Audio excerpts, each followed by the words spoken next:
Mga idol, magandang hapon. At ito, ang mga alas last 3 na ng hapon, ako'y magkakalaykay ng mga damo na nakalat dito sa aking taniman ng mga halaman ko. Tingnan nyo ang trabaho. Kainitan.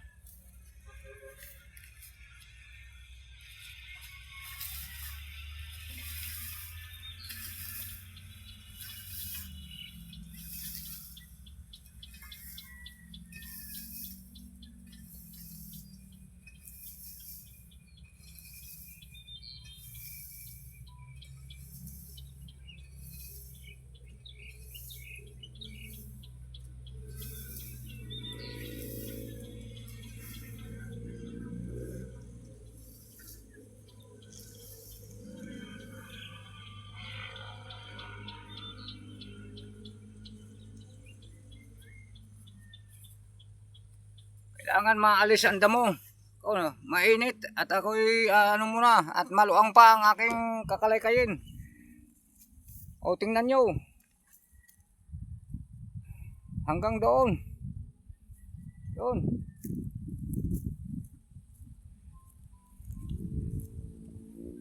Napakagubat dito. Walang tao, hindi ibon lamang. Kahit kalabaw, walang kalabaw at mga baka dito, puro halaman. Yun, mga sili pa, may natira pa akong sili oh.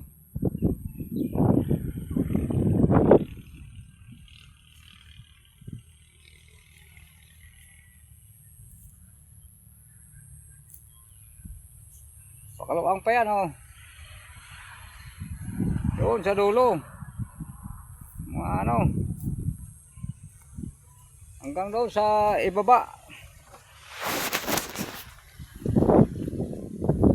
Puro gubat oh, gubat.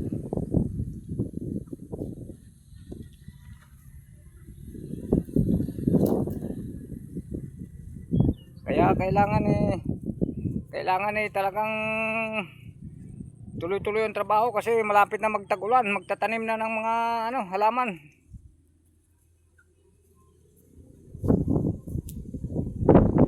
Yun. Gubat paligid sa mga tabi ng aking bukid, gubat. Nakatakot, baka may mga ahas.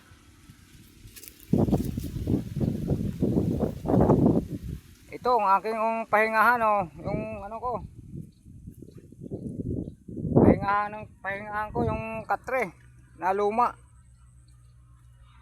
Ito ang makina na pang ano sa lupa oh. Kailangan may gamit ka. Papaya oh, papaya. Malapit na magbunga, mamulaklak na yung mga sitaw ko. Buhay na mga sitaw ko. Yan oh. Yan. Mga sitaw. Ito ang trabaho ko dito para mayroon tayong asahan din kung sakali na swertihin.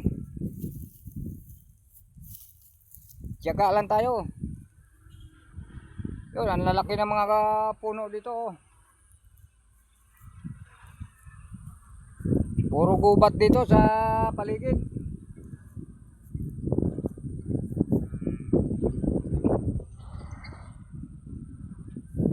Luang ito ng taniman ko, mga 5 pilapil ito na malapad, maluluang.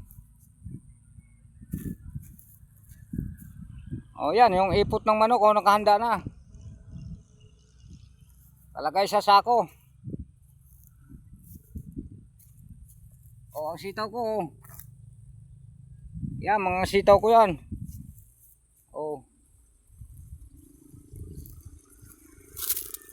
Yun, ang lakas ng tubig dito walang problema sa pandilig. Nakita ba ninyong gubat? Puro gubat yan oh.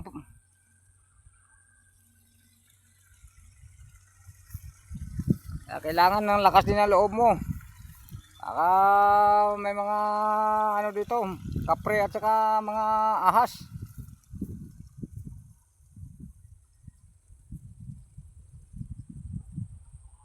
Yun ang nakahanda ng mga taniman na.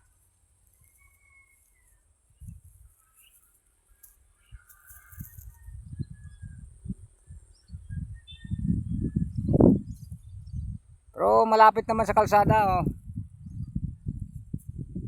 Daming dumadaan ng mga sasakyan naman.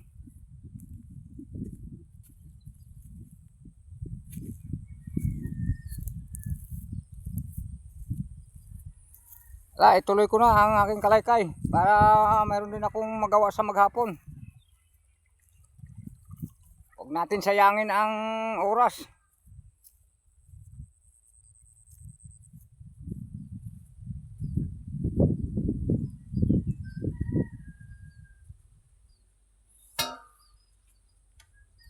Papahinga muna ako dito sa aking pahingahan. Napakasarap, ako lang mag-isa dito. At yung kasama ko ay may ginagawa pa, busy pa doon sa ibang trabaho. Kaya magandang hapon mga idol ko, Luzon, Visayas, Mindanao. Ito ang trabaho sa bukid. Kailangan lagi ka dito para mahabol mo yung buwan na magtanim na sa itong April nito dahil darating na ang ulan, bagyo. Kaya yan na naman ang kalaban natin, huwag naman sana. Thank you mga idol ko, God bless all.